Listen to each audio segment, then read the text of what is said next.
जगातलं पहिलं Marathi OTT platform मग मराठीचा, मग प्लॅनेट मराठीचा.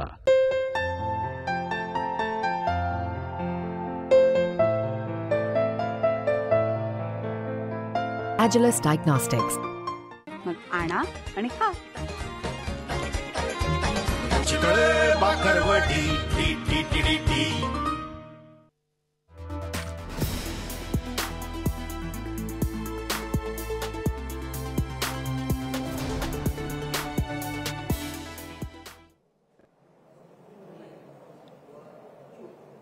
मुंबई तक बैठकच्या पुढच्या सेशनमध्ये आपल्या सगळ्यांचं पुन्हा एकदा स्वागत.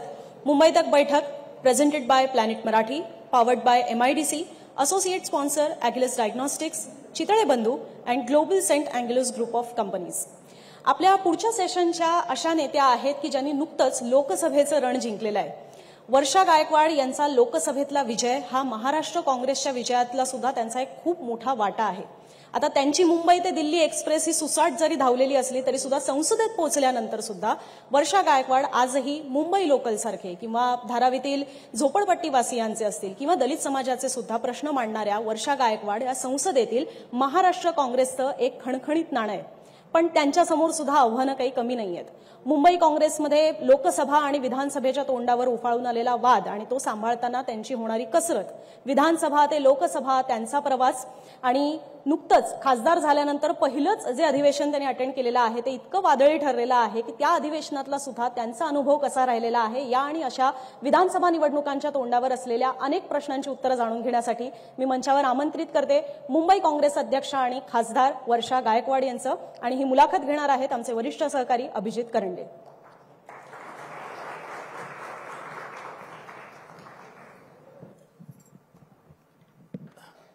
ताई, आपलं खूप खूप स्वागत आहे. आणि सुरुवातीला आपलं अभिनंदन. आत्ताच अनुजाने उल्लेख केला की तुम्ही लोकसभेचं रण जिंकलेलं आहे, पण तुम्ही पहिल्यांदाच दिल्लीत गेल्यानंतर जे पहिलं अधिवेशन होतं तुम्ही आधीही नरेंद्र मोदींना बघितलेलं होतं, म्हणजे मुंबईत आल्यानंतर कार्यक्रमांमध्ये वेगवेगळ्या ठिकाणी, आणि यावेळेला तुम्ही लोकसभेमध्ये बघितलं.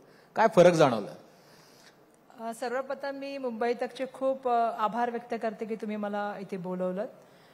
तुम्ही जसे म्हणालात की देशाच्या पंतप्रधानांना जे आहे ते तुम्ही बघितलं, तर असा कधी योग आला नव्हता मला मुंबईमध्ये सुद्धा बघण्याचा, कारण भेटण्याचा सुद्धा, पण संसदेमध्ये मला बघण्याचा योग आला. आणि मला वाटतं की आता आमच्या संसदेमध्ये सुद्धा ही चर्चा आहे की मागच्या 10 वर्षामधलं असलेलं राज्य देशामधलं आणि आता असलेलं राज्य याच्यामध्ये खूप फरक आहे. आज संसदेमध्ये लोकांना अशी चर्चा आहे की चेहरे बदललेले आहेत.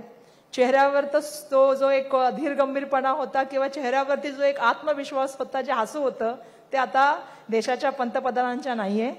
ते कुठे ना कुठे सातत्याने स्ट्रेसमध्ये असतात. आणि आम्हाला त्या ठिकाणी एक गोष्ट अशी जाणवली की संसदेमध्ये ते फार कमी प्रमाणात येतात. खरं तर संसद ज्यावेळी चालू असते त्यावेळी संसदेमध्ये देशाच्या पंतप्रधानांनी असलं पाहिजे. जे महत्त्वाचे मुद्दे आम्ही मांडतो ते मांडे ऐकले पाहिजेत, परंतु ते सहसा आम्हाला संसदेमध्ये पण दिसत नाहीत. आणि म्हणून त्यांचा मागील अनुभव तर मला नाही आहे, पण आताचा अनुभवाच्या माध्यमातून मी एक गोष्ट बघितली की यावेळेला संसदेमध्ये मोठ्या प्रमाणामध्ये इंडिया अलायन्सचे खासदार निवडून आल्यामुळे आणि एक तरुण खासदारांचा मोठा वर्ग याच्यावेळी या निवडून आला. हे खरं कौतुकाची गोष्ट आहे की यावेळेला खूप तरुण खासदार त्यावेळी निवडून आलेले आहेत. आणि त्यामुळे संसदेमधलं वातावरण इतकं व्हायब्रंट आहे आणि इतक्या मोठ्या प्रमाणामध्ये आवाज येतो विरोधकांकडून की आता सत्ताधाऱ्यांना सुद्धा कुठेतरी धसका लागलेला आहे की काही होऊ शकतं. ज्याचं एक उदाहरण वक्फ जी तुम्ही बघितलं असेल की जे बिल आलं ते मला वाटतं 10 वर्षानंतर पहिल्यांदा एक बिल जॉईंट पार्लमेंटरी कमिटीकडे गेलं आणि त्यासाठी आम्ही जोरदार त्या ठिकाणी आवाज उचलण्याचं काम केलं. आता तुम्ही वक्फ बोर्डाच्या बिलाचाच उल्लेख केला म्हणून, पण तिथूनच सुरुवात करूया. आपण आता लोकसभेच्या इतिहासामध्ये जायला नको की का जिंकलो, कसे जिंकलो, कारण आता त्याच्याबद्दलचं बरंचसं विश्लेषण झालेलं आहे. पण तुम्ही म्हणालात की पंतप्रधानांच्या चेहऱ्यावरचं जे हसू होतं ते कमी झालेलं आहे, पण तुमच्या म्हणजे इंडिया आघाडीच्या चेहऱ्यावरचं जे हसू उमललेलं आहे ते हसू टिकून राहावं विधानसभेमध्ये सुद्धा, यासाठी तुम्हाला काय चॅलेंजेस वाटत आहेत की पुढची या निवडणुकीमध्ये जे 50-60 दिवसांमध्ये निवडणूक आहे तुमच्या समोर, काय चॅलेंजेस वाटत आहेत तुम्हाला? कारण की जर बघितलं आपण तर या सरकारनं माझी लाडकी बहीण योजना आणलेली आहे, महिलांना 1500 रुपये दिलेले आहेत दर महिन्याला, त्याचे 2 हप्ते त्यांनी आता रक्षाबंधनाला ती भेट मिळणार आहे महिलांना. शेतकऱ्यांच्या दुधाला भाव देण्याचं काम त्यांनी केलेलं आहे. आता तो मागचे जे काही त्यांचे चुका झालेल्या होत्या त्या दुरुस्त करण्याचं काम चालू केलेलं आहे. आणि मग अशा वेळेला आता संविधान बदलणार हे जे नॅरेटिव्ह होतं किंवा तुम्ही जो काही प्रचार केला होता, तर आता पंतप्रधानांनी ती सुद्धा गोष्ट क्लिअर केलेली आहे आणि आता 240 जागा त्यांच्या आल्यामुळं तुमचाही आकडा वाढलेला आहे, त्यामुळे त्याचाही परिणाम तितकासा जाणवेल असं नाही. त्यामुळे तुमच्या लेखी काय चॅलेंजेस दिसत आहेत पुढच्या 50 दिवसातली? सगळ्यात प्रथम मी सांगते एक गोष्ट की महाराष्ट्र असेल किंवा देशाची जनता आहे ती खूप सुज्ञ जनता असते. जनतेला सगळं कळत असतं. खरं तर मी आता माझ्या आधी सन्मान्य प्रफुल्ल पटेल साहेबांची ऐकत होते, ते जे सांगत होते त्यावेळेला की आम्ही हे केलं तर काय चूक झालं, आम्ही लाडकी बहीण आणलं तर काय चूक झालं, आम्ही शेतकऱ्यांसाठी समजा वीज बिल माफ केलं तर काय चूक झालं, आम्ही शेतकऱ्यांना त्या ठिकाणी पैसे देतोय तर काय आमचं चुकलं. जसं तुम्ही सांगताय की वेगळ्या वेगळ्या योजना ते आणतायत, दुधाला भाव देत आहेत. पण लोकांना आणि जनतेला हे चांगलं कळलंय की ह्या लोकसभेच्या इलेक्शनच्या माध्यमातून यांच्या पायाखालची जमीन सरकलेली आहे. कुठे ना कुठे त्यांना त्यांचा पराभव दिसतोय आणि जो सर्व्हे आलाय तो सर्व्हे त्यांच्या पथ्यावरचा नाहीये. आणि हे मला स्वतः आरएसएसच्या काही लोकांनी सांगितलं की ताई आमचं यावेळी तुमची महाविकास आघाडी हे सरकार येणार आहे आणि म्हणून धाबा दणाल्यामुळे काय झालं, नव्या नव्या योजनांचं अनाउन्समेंट चाललंय. आता मला तुम्ही सांगा, आता मला वाटतं 1-1.5 महिन्यामध्ये आता आचारसंहिता लागेल आणि तुम्ही एक एक स्कीम अनाऊन्स करत चाललाय. जेव्हा तुमचं सरकारच टिकणार नाहीये तर आता तुम्ही बघितलं की मध्य प्रदेशमध्ये पण इलेक्शनच्या वेळेला लाडली बहीण अनाऊन्स झालं. आज मध्य प्रदेश योजना बंद झाली ना. ते आता बोलत होते की काँग्रेसच्या काळामध्ये राजस्थानमध्ये योजना झाल्या, काँग्रेसच्या काळामध्ये तेलंगणामध्ये झाल्या, कर्नाटकामध्ये झाल्या, पण ते सरकार आल्या आल्या आम्ही शेतकऱ्यांचं कर्ज माफ केलं, आल्या आल्या आम्ही महिलांच्या अकाउंटमध्ये महालक्ष्मी योजनेच्या अंतर्गत 2000 रुपये टाकले. तुम्हाला असं म्हणायचं की 1500 रुपये फक्त इलेक्शन पर्यंतच मिळतील? आता तुम्हाला पण माहिती आहे की प्रत्येक खात्यामधले पैसे काढलेले आहेत. तुमचं सरकार आल्यानंतर महिलांना ती योजना चालू राहणार की नाही? 100%. आम्ही तुम्हाला एक गोष्ट सांगू इच्छिते की मला काही अधिकारी सांगत होते की पुढच्या महिन्याचा पगार मिळेल की नाही याची पण साशंका निर्माण झाली आहे की मोठ्या प्रमाणामध्ये याला बजेट दाखवण्यासाठी म्हणजे तुम्ही बिलकुल आम्ही ही योजना सुरू केली, महालक्ष्मी योजना 2000 रुपये टाकण्याचा आम्ही निर्णय घेतला. कर्नाटकामध्ये, तेलंगणामध्ये महिलांसाठी ज्या पब्लिक बसेस सर्व्हिस आहेत त्या फ्री करण्याचा निर्णय घेतला. त्याचबरोबर तुम्हाला माहिती आहे की स्टायपंडची योजना सुद्धा न्याय हक्काच्या माध्यमातून आमच्या पत्रकात होती जी त्यांनी कॉपी केली. आमचं सिंपल एक तुम्हाला माझा प्रश्न असा आहे की तुम्ही म्हटलात की आता तुम्ही आल्यानंतर करणार की नाही. प्रत्येक सरकार ही वेलफेअरची योजना करत असते. जसं आता त्यांनी आम्ही सुकन्या केली, मग नंतरच्या काळात त्याला माझी मुलगी भाग्यश्री झाली, नंतर लेक लाडकी झाली. माझा प्रश्न असा आहे की लेक लाडकी योजनेला किती पैसे दिले आणि आता लेक लाडक्या योजनेला 10 करोड रुपये जो फंड होता तो फंड सुद्धा याच्यामध्ये घेतलाय. मग आपण ज्यावेळी योजना बनवतो तेव्हा ती योजना ही कशी असली पाहिजे, सरकारमधल्या भूमिका बिलकुल वेलफेअर करणारी असली पाहिजे. शेवटी विकास कामं करणं, लोकांना सुविधा उपलब्ध करणं, लोकांसाठी योजना बनवणं हे सरकार म्हणून काम आहे. पण ते करत असताना सगळ्या गोष्टीचं नियोजन व्हायला पाहिजे. आम्ही ज्यावेळी आमचा सरकारच्या गोष्टी बोलताय तुम्ही येऊ त्यावेळी आम्ही नक्कीच लोकांसाठी ही गोष्टी असं आहे ना की कर्नाटकमध्ये, तेलंगणामध्ये किंवा हिमाचलमध्ये तुम्ही केली तर रामलीला, तुम्ही रेवडी वाटप केलं तर चालतंय, पण या सरकारने इलेक्शनच्या तोंडावर केलं तर तुम्ही म्हणताय की ही रासलीला, हे चालणार नाही हे, आणि तुम्ही त्याला म्हणताय की आता हे यांचं काही टिकणार नाही आणि हे काही देणार नाही. असं कसं काय ताई? नाही, असं आहे की आम्ही जी केली ती सरकार आल्यानंतर लगेच केली ना आणि त्यातून सुरू आहे.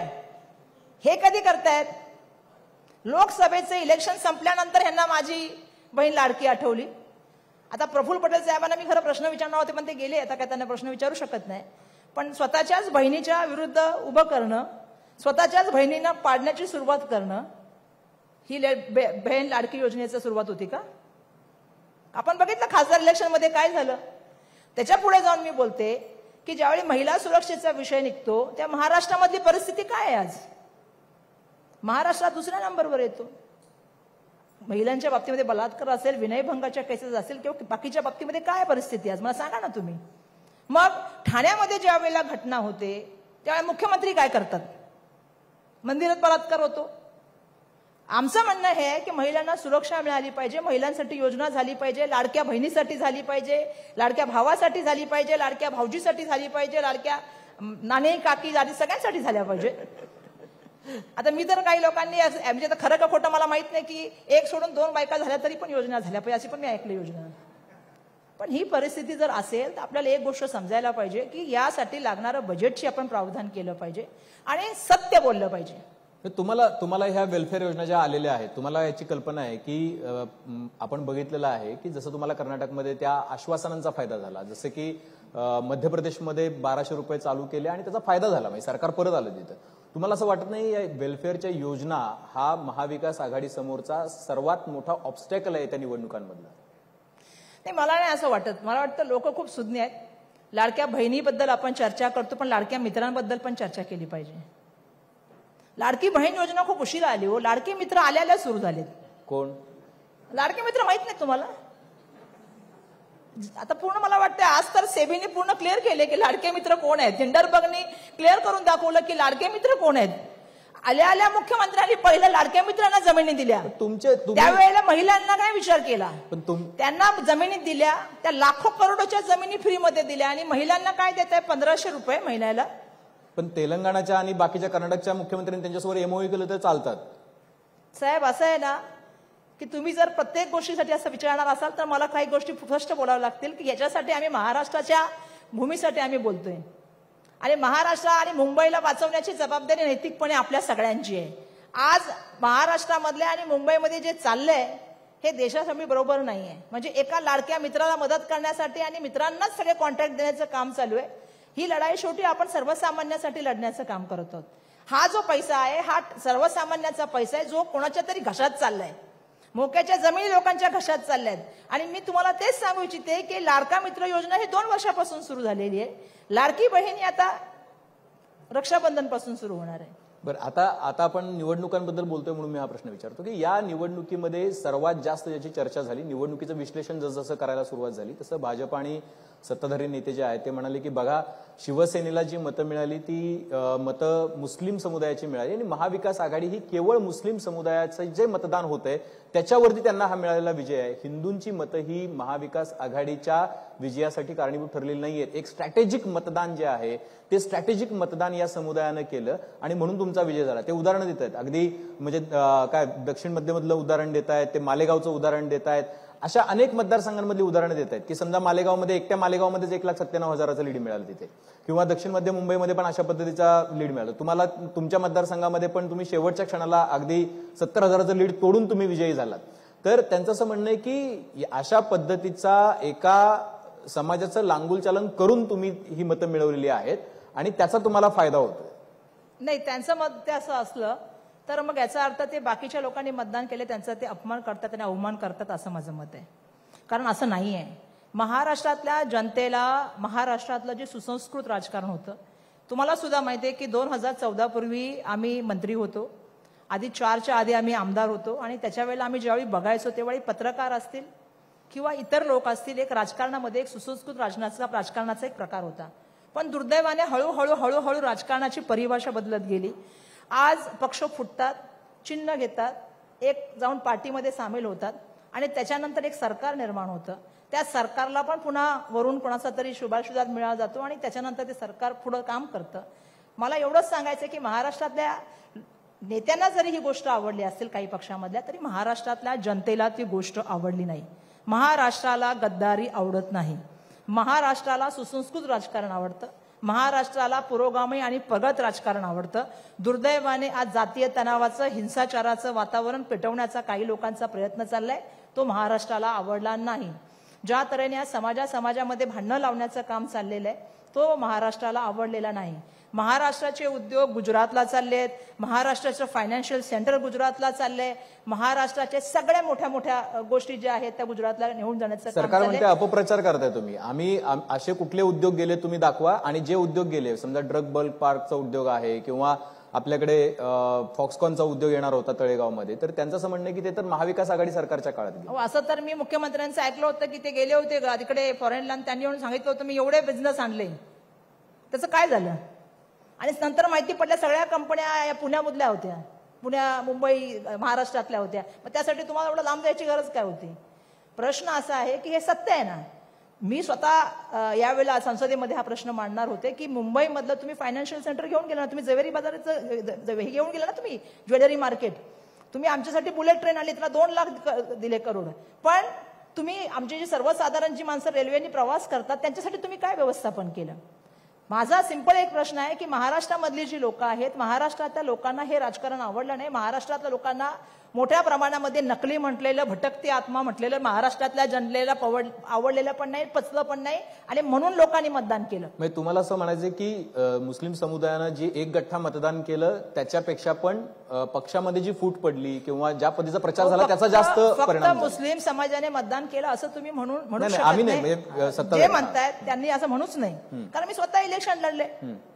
सगळ्या समाजातल्या लोकांनी मतदान केलं म्हणून मी निवडून आले. यावेळेला मला 4 लाखपेक्षा जास्त मतदान झालेलं आहे. जर तुम्ही ते मतदानाचा पॅटर्न बघितला तर तुम्हाला कळेल की विलेपार्लेमध्ये पण त्यांचा जवळपास मी 28,000चा लीड कमी केलेला आहे. याचा अर्थ असा आहे की लोकांनी मला मतदान केलेलं आहे.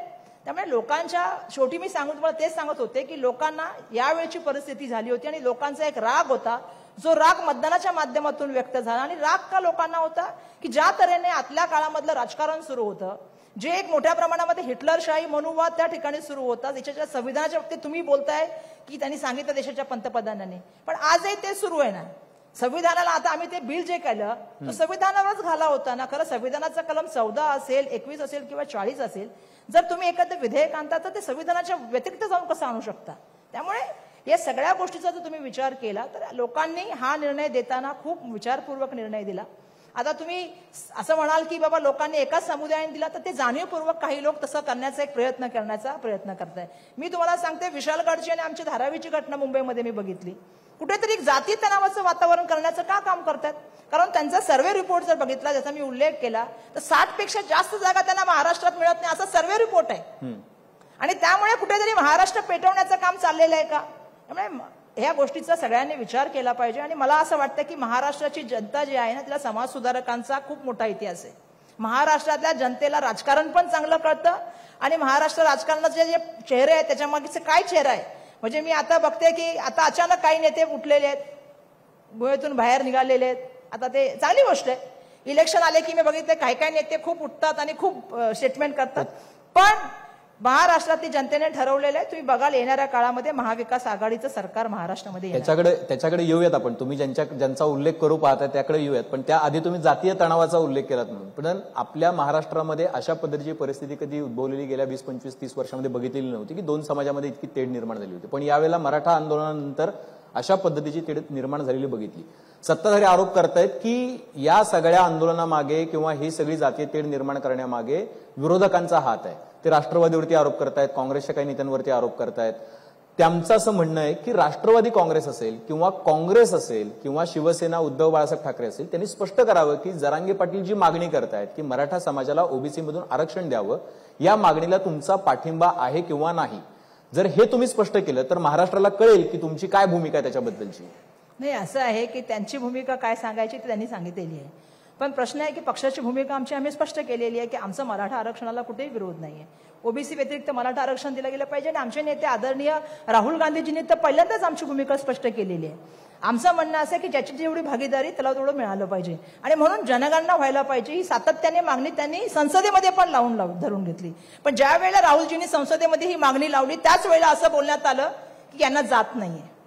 ज्याला जात नाहीये तो जातीच्या गोष्टी काय बोलतो. ही जी स्टेटमेंट आलं, दुर्दैवाने ते चुकीचं स्टेटमेंट होतं. खरं तर देशाच्या संसदेमध्ये अशा तऱ्हेचं स्टेटमेंट येणं ही सुद्धा फार मोठी त्या ठिकाणी जे आहे. आणि याच्यानंतर सुद्धा ज्या वेळेला आम्ही लोकांनी मागणी केली की तुम्ही माफी मागितली पाहिजे, तेव्हा राहुलजींनी सांगितलं मला त्यांची माफी पण नको, मला पाहिजे जनगणना. आणि जनगणना कशासाठी पाहिजे तर त्यामध्ये जे आम्ही सातत्याने सांगतोय की 50च्या वरची जी आम्हाला आहे, म्हणजे आता महाराष्ट्रामध्ये तर मला वाटतं 52% जे आहे ते आरक्षण आपल्याला ऑलरेडी आहे. आणि त्याच्या व्यतिरिक्त जर आपल्याला करायचं होतं तर मी मागे पण सांगत होते की केंद्रामध्ये त्यांचं सत्ता आहे, केंद्रामध्ये त्यांच्याकडे मेजॉरिटी होती, त्यांनी त्यावेळी ते करायला पाहिजे होतं. पण दुर्दैवाने भिस्त गोंगडं ठेवायचं आणि त्याच्या माध्यमातून होताचं राजकारण खेळायचं ही त्यांची पद्धत आहे. आणि खोटं बोलायचं, डेटून बोलायचं ही भाजपाची नेहमीची पद्धत आहे. मला असं वाटतं की या सगळ्या चित्रामध्ये महाराष्ट्राला कसं सामाजिक सलोखा बदल, जसं तुम्ही सांगितलं आता बोललात, कसा खराब करता येईल यासाठी सातत्याने त्यांचा प्रश्न असतो. आता विशालगडाचं बोलायचं झालं, तुम्हाला सांगते मी, खरं तर अधिकृत बांधकामाची गोष्ट कुठे होती? वर होती, पण तुटलं कुठलं बरं? त्याच्यामध्ये पण तुम्हाला माहिती की काय झालं, म्हणजे आता आमच्याकडे 2 ग्रुपमध्ये लढाई होती, त्याला जातीय वातावरण निर्माण करण्यात आलं. सत्ताधारी पक्षाच्या नेत्यांची भूमिका असली पाहिजे, मुख्यमंत्र्यांची उपमुख्यमंत्र्यांची भूमिका असली पाहिजे की राज्यामध्ये शांतता, सलोखा आणि सामाजिक एकता राहिली पाहिजे. पण दुर्दैवाने मला सांगायला पाहिजे की सत्ताधारी आमदारच स्टेटमेंट करतात सागर बंगल्याचा उल्लेख करतात. हे कुठेतरी थांबलं पाहिजे ना. म्हणजे शेवटी विरोधक म्हणून आमची भूमिका एक आहे की आपण सगळ्यांनी एक म्हणून ज्यावेळी महाराष्ट्राची भूमिका असेल त्यावेळी आपण एक यायला पाहिजे. महाराष्ट्रामध्ये महाराष्ट्राची जी सामाजिक बांधिलकी ही झाली पाहिजे. दुर्दैवाने काय चाललेलं आहे की प्रत्येक गोष्ट आली की सागर बंगल्यातून आम्हाला हे केलं जातं. त्यामुळे आमचं एकच म्हणणं आहे की त्यावेळेला उपमुख्यमंत्री महोदय जे आहे ते गप्प बसण्याचं काम करतात. हे हिंदू मुस्लिम हे एक वातावरण तयार करण्याचा प्रयत्न चाललेला आहे. जसं तुम्ही सांगताय तसा एक एक आरक्षणाचे विषय झालेत. मग मराठा असेल, ओबीसी असेल, धनगड असेल, असे खूप विषय आहेत. थोडक्यात खूप असे विषय आहेत. माझं म्हणणं आहे की एकदा या विषयावरती सलोख्याने चर्चा व्हायला पाहिजे आणि हे प्रश्न येणाऱ्या काळामध्ये सोडवले गेले पाहिजेत. आणि महाराष्ट्रामध्ये आज एक वेगळी परिस्थिती निर्माण झाली. मराठवाड्यात जाल तर आज परिस्थिती काय झालेली आहे, ही महाराष्ट्राची परिस्थिती अशी कधीच नव्हती. म्हणजे थोडक्यात काँग्रेसचा मराठा समाजाला ओबीसीतून आरक्षण देऊ नये, वेगळं आरक्षण द्यावं ही भूमिका आहे तुमची. आमचं सिंपल एक सांगणं आहे की जनगणना व्हायला पाहिजे आणि जनगणनेच्या माध्यमातून शेवटी असं आहे की एससी आणि एसटीला कॉन्स्टिट्यूशन राईट्स ते मिळालेले आहेत. आमचं म्हणणं जनगणना जी आमच्या नेत्यांनी भूमिका मांडलेली आहे, आम्ही सातत्याने तीच भूमिका मांडण्याचा प्रयत्न करत आहोत आणि ती भूमिका आम्ही लोकांसमोर सुद्धा ठेवलेली आहे. या इलेक्शनमध्ये म्हणजे आपल्याला आठवत असेल वर्षाताई, तर तुम्ही गेली 20, 25, 30 वर्ष या महाराष्ट्रामध्ये राजकारण करताय. तुमचे वडील सुद्धा महाराष्ट्राच्या राजकारणामध्ये खूप इन्स्ट्रुमेंटल राहिलेले आहेत आणि यावेळेला दलित समुदायानं खूप एक स्ट्रॅटेजिक मतदान केलं. संविधान बदलाचा जो काही नरेटिव्ह होता किंवा तो जो काही प्रचार होता, ज्या पद्धतीची वक्तव्य अनंत हेगडे असतील, लल्लू सिंग यांनी केली होती, त्याचा खूप परिणाम झालेला बघायला मिळाला.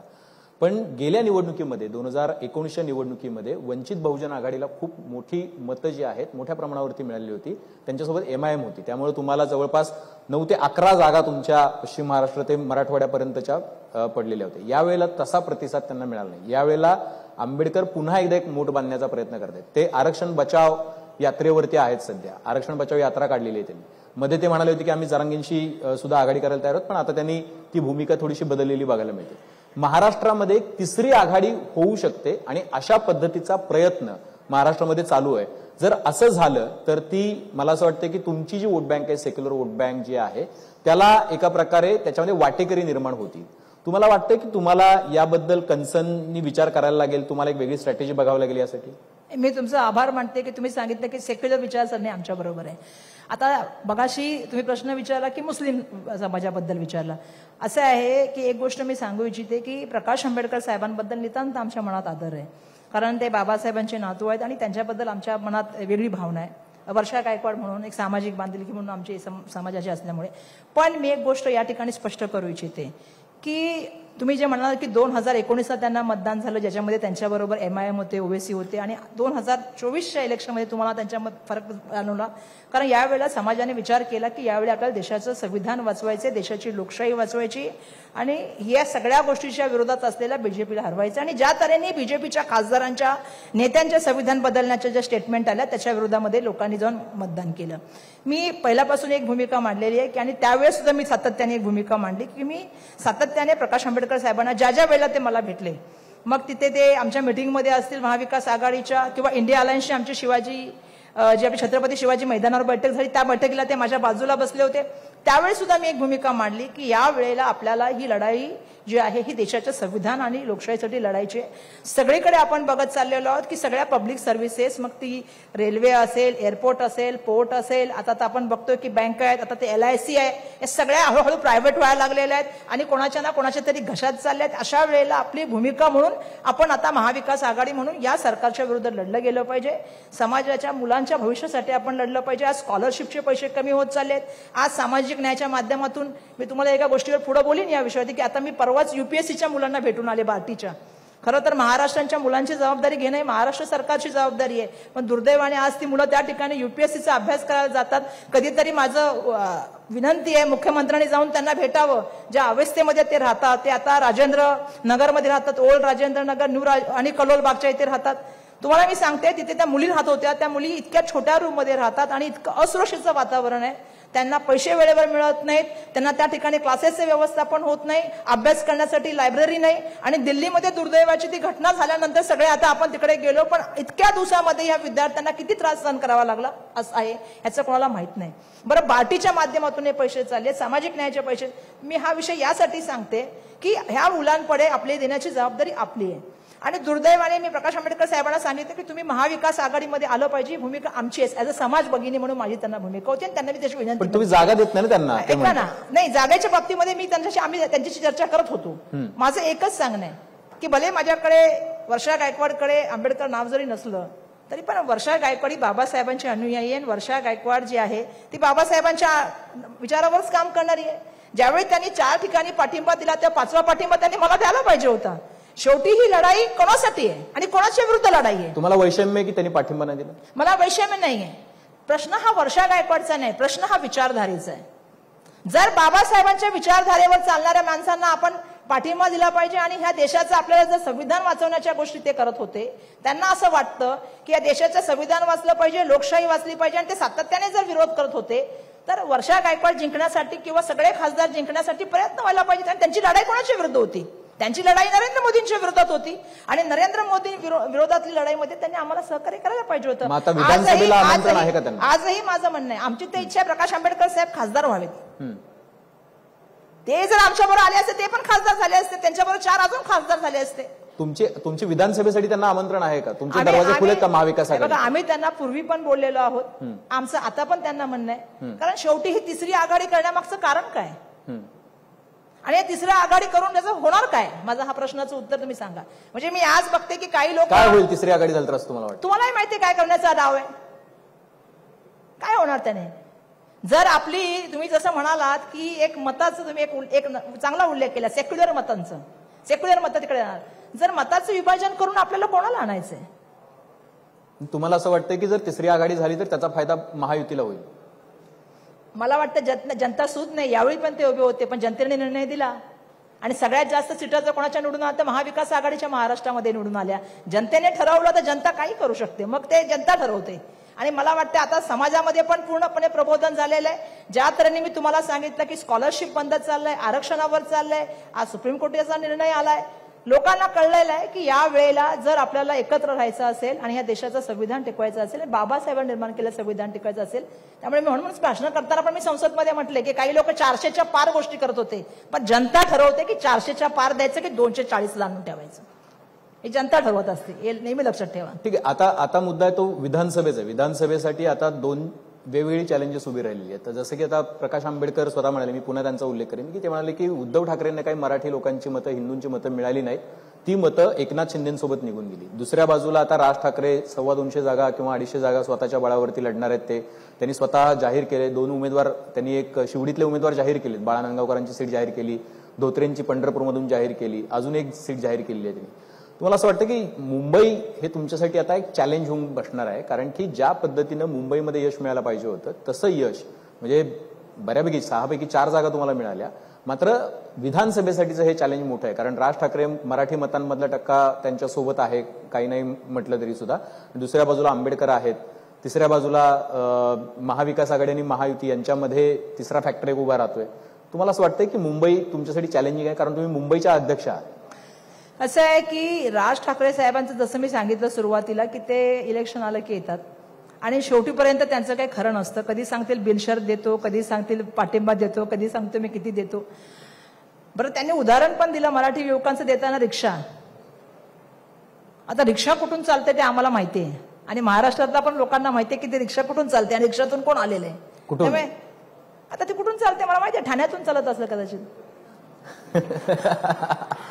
तर त्यामुळे सर्वांना माहितीये महाराष्ट्रातल्या लोकांना. आता काय म्हणलं म्हणजे दुधाला जायचं आणि ताकाचं भांड लपवायचं असं तर नाही केलं पाहिजे ना, खरं खरं बोललं पाहिजे. त्यामुळे महाराष्ट्रातल्या जनतेला चांगलं माहितीये की हे राजकारण कशासाठी चाललंय. तुम्ही थेट आरोप करताय की ते काय ठाण्यातून शिंदेंनी सांगितलं त्या मी कुठे नाव घेतलं, तुम्ही नाव घेताय. ठाण्यामध्ये थोडे एकटा शिंदे राहतात, खूप लोक आहेत ठाण्यामध्ये, त्यांचं पण कोणतरी असेल ना. ठाण्यातून खूप लोक आहेत, पण मला माहितीये ना उदाहरण देतानाच कुठून आलं उदाहरण, म्हणजे त्याच्यावरून आपण थोडंफार गेस करू शकतो. आता राजकारणात आता आम्ही पण, तुम्ही पण आता खूप वर्ष काम करतोय, पण जाऊ दे. आता ते उभे राहत आहेत. मागील पण त्यांनी काळामध्ये असं केलं होतं. तुम्हाला माहितीये मनसेचा एक काळ असा होता की मनसेचे खूप आमदार आमच्या बरोबर निवडून आले 2009ला, नंतर 14 मध्ये खाली गेले. का झालं?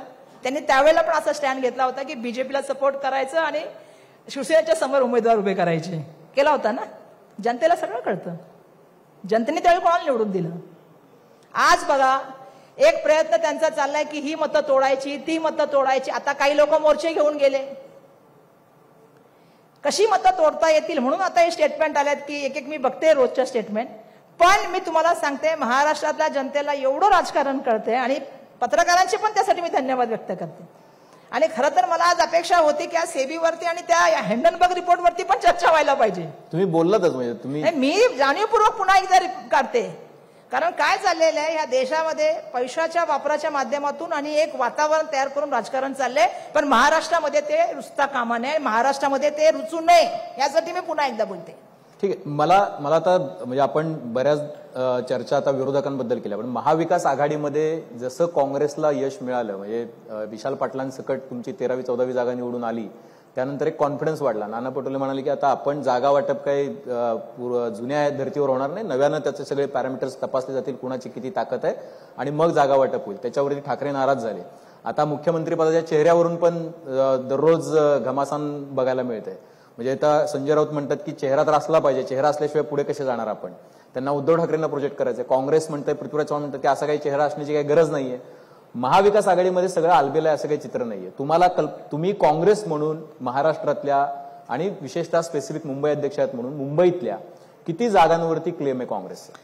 असं आहे की मला तर खूप अलबेल वाटलं. मी दिल्लीमध्ये भेटले त्यावेळेला. नाही, खरं सांगते, ज्या वेळेला खरगे साहेब आणि राहुलजींची मिटिंग झाली, तुम्ही जर चेहऱ्याचे फोटो बघितला असेल तर कुठेही चेहराचा टेन्शनमध्ये नाही दिसला. सगळे हसून खेळून होते. आणि मला जे माहिती आणि आमच्यामध्ये जी चर्चा होते, कुठेही अशा तऱ्हेचं वातावरण नाहीये. बिलकुल येणाऱ्या काळामध्ये आता आमची कमिटी निर्माण झालेली आहे. जी कमिटी बसेल त्या सीटांवरती चर्चा करेल. पण आमचं एक सिंपल सांगणं आहे की यावेळेला जी जनतेकडून आम्हाला मागणी आलेली आहे की तुम्ही एकत्र लढलं पाहिजे. म्हणजे मला काही दुसऱ्या पक्षातले सुद्धा लोक येऊन सांगतात की तुमची यावेळी सरकार येते, तुम्ही कुठल्याही तऱ्हेची चूक न करता एकत्रपणे इलेक्शनला गेलं पाहिजे. आणि तुम्ही जसं म्हणताय की बिलकुल प्रत्येक पक्षामध्ये असं असतं, त्यामुळे आमचा कॉन्फिडन्स वाढला, हे काही चुकीचं नाही ना.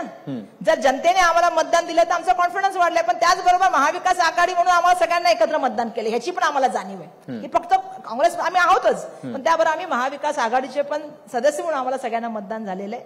आणि मला स्वतःच्या बाबतीत सांगायचं झालं, कारण तुम्ही मुंबईचे अध्यक्ष, मुंबईचा प्रश्न म्हणून मला प्रश्न विचारलात. माझ्यासाठी स्वतः उद्धव ठाकरे साहेबांनी सांगितलं ना की पहिल्यांदा मी काँग्रेसला मतदान करणार आहे, ते वर्षा गायकवाडसाठी करणार आहे. मला असं वाटतं की आमच्यामध्ये जी एकी आहे त्यांच्यासाठी आम्ही काम केलं. बघा, विदाऊट कोणी काही अपेक्षा करता आम्ही त्यांच्यासाठी काम केलं, त्यांनी माझ्यासाठी काम केलं. शेवटी आघाडी म्हणून काम करताना, एकत्र काम करताना काही गोष्टी सोडायच्या असतात, काही गोष्टी घ्यायच्या असतात, पण शेवटी आमचं लक्ष एक आहे की महाराष्ट्राला यावेळी जिंकायचं. पण फॉर्म्युला काय ठरलाय? फॉर्म्युला ठरेल नाही येणाऱ्या काळात. आता आम्ही ज्यावेळी चर्चा सुरू नाही झाली, चर्चा ज्यावेळी सुरू होईल त्यावेळी नक्कीच फॉर्म्युला ठरेल. असं आहे की फॉर्म्युला ठरणं म्हणजे काय, शेवटी काय चर्चेच्या माध्यमातून किमान मोठा भाऊ, छोटा भाऊ, मधला भाऊ हे तरी ठरलंय का? ठीक आहे, जागा नाही ठरले. आमच्या प्रभारीने एक गोष्ट सांगितलेली आहे, आघाडीमध्ये कोणी मोठा भाऊ नसतो, छोटा भाऊ नसतो, सगळे बरोबर असतात आणि सगळ्यांनी एकत्र बसून ती चर्चा केली पाहिजे. शेवटी महाराष्ट्राचं हित आपल्या डोळ्यासमोर पाहिजे. सर्वसामान्य शेतकरी, कष्टकरी, आज आपण म्हणता कामगार, या सगळ्यांचा उद्देश आपण ठेवला पाहिजे. मुंबईचा उद्देश केला पाहिजे. जो करदाता आहे परेशान आहे. म्हणजे तुम्ही मुंबईमध्ये फिरलात की तुम्हाला जाणेल, रेल्वेपासून, रस्त्यापासून, खड्ड्यापासून, कचऱ्यापासून गलीपर्यंत माणसं परेशान आहेत. आणि सगळ्यांचा पैसा हा मुंबईसाठी दिलेला आहे, महाराष्ट्राच्या करदाता म्हणून दिलेला आहे.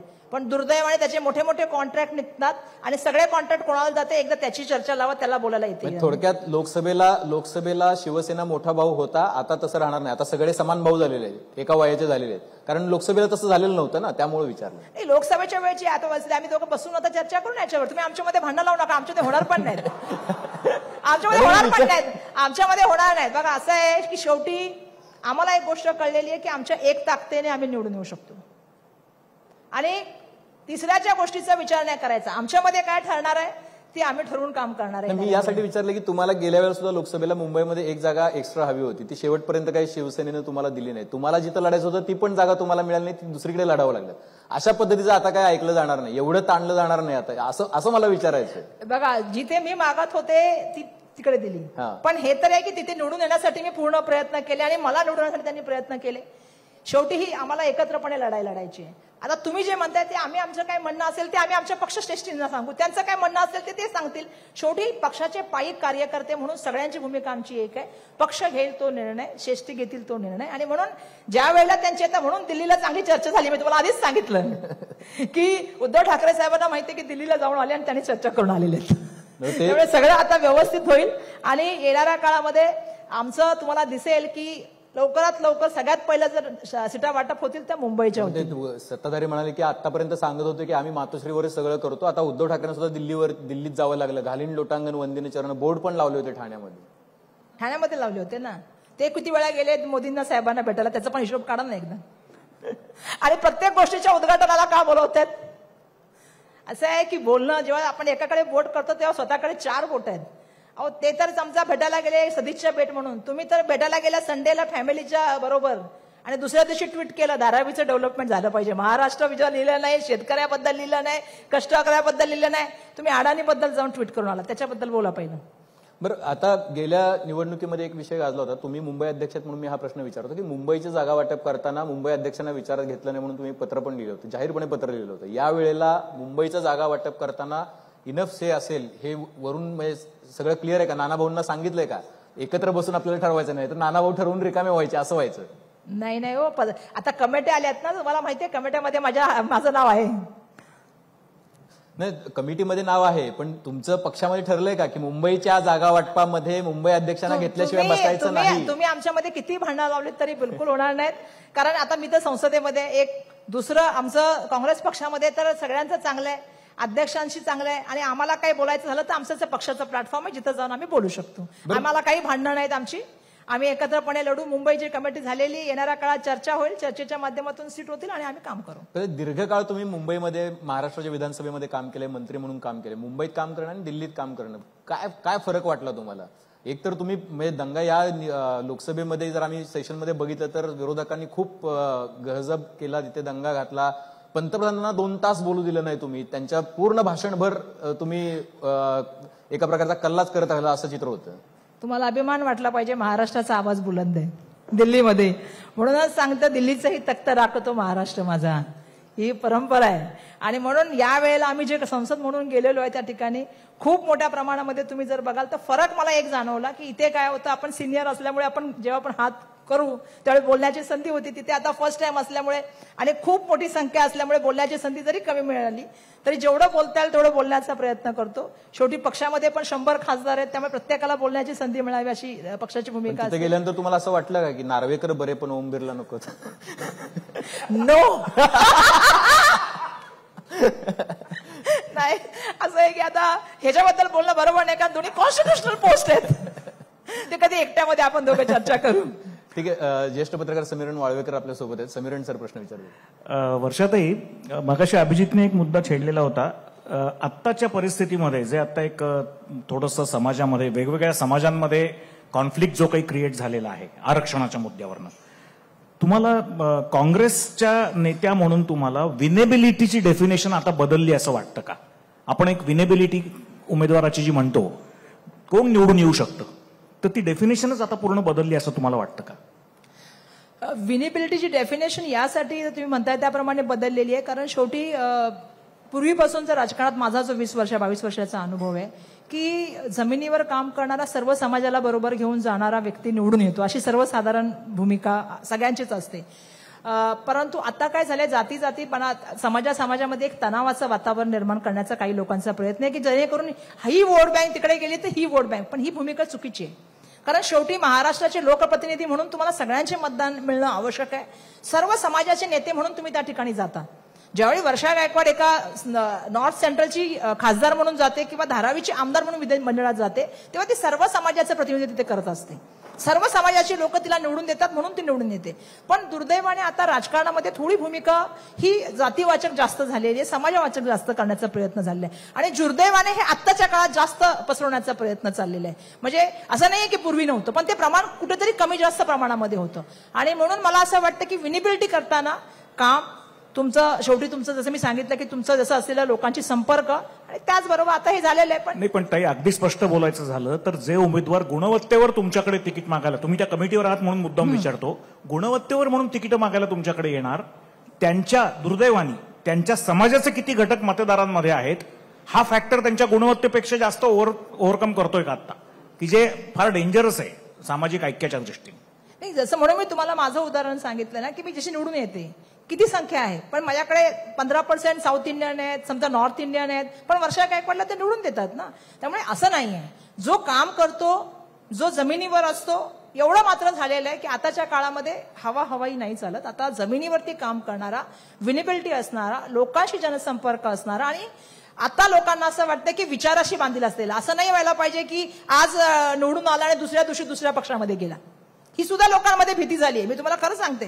त्यामुळे लोकांना आता विश्वासार्हता पाहिजे आणि लोकांना वाटतं की माझा प्रतिनिधी हा माझी भूमिका, माझी म्हणजे सर्व समाजाची भूमिका घेऊन जाणारा पाहिजे आणि जी महाराष्ट्राला पुढे घेऊन जाईल किंवा माझ्या मतदारसंघाला पुढे घेऊन जाईल तो मांडणारा माझा लोकप्रतिनिधी असला पाहिजे. त्यामुळे विनेबिलिटी हा क्रायटेरिया झालेला आहे असं मला वाटतं. मधल्या काळामध्ये एक मोठं, कालच्या परवाच्याच खरं तर पेपरमध्ये योगेंद्र यादव यांनी लोकसत्ताला एक मोठी मुलाखत दिली. त्याच्यामध्ये ते म्हणाले की एक लॉंग बॅटल आहे काँग्रेस समोरचं, एक लॉंग बॅटल आहे भाजपला रोखणं, कारण 2 राष्ट्रीय पक्ष आहेत मोठे महाराष्ट्र देशामधले, एक आहे भाजप आणि दुसरा आहे काँग्रेस. काँग्रेस 125 वर्ष जुनी आहे, पण हिंदुत्ववाद, राष्ट्रवाद आणि सांस्कृतिक वाद हे 3 मुद्दे जे आहेत ते भाजपनं आपल्या ताब्यात घेतलेले. या 3 मुद्द्यांच्या आधारावरती त्यांनी देशामध्ये अप्पर मिडल क्लास ही एक आपली वोट बँक तयार केलेली आहे. आणि या 3 मुद्द्यांना जोपर्यंत काँग्रेस आपल्याकडे वळवण्यामध्ये यशस्वी ठरत नाही तोपर्यंत काँग्रेसला हे बॅटल जिंकणं शक्य होणार नाही. ही एका निवडणुकीपुरती लढाई नाहीये, ही पुढच्या 30-40 वर्ष तुम्हाला सलगपणे लढावी लागणार आहे.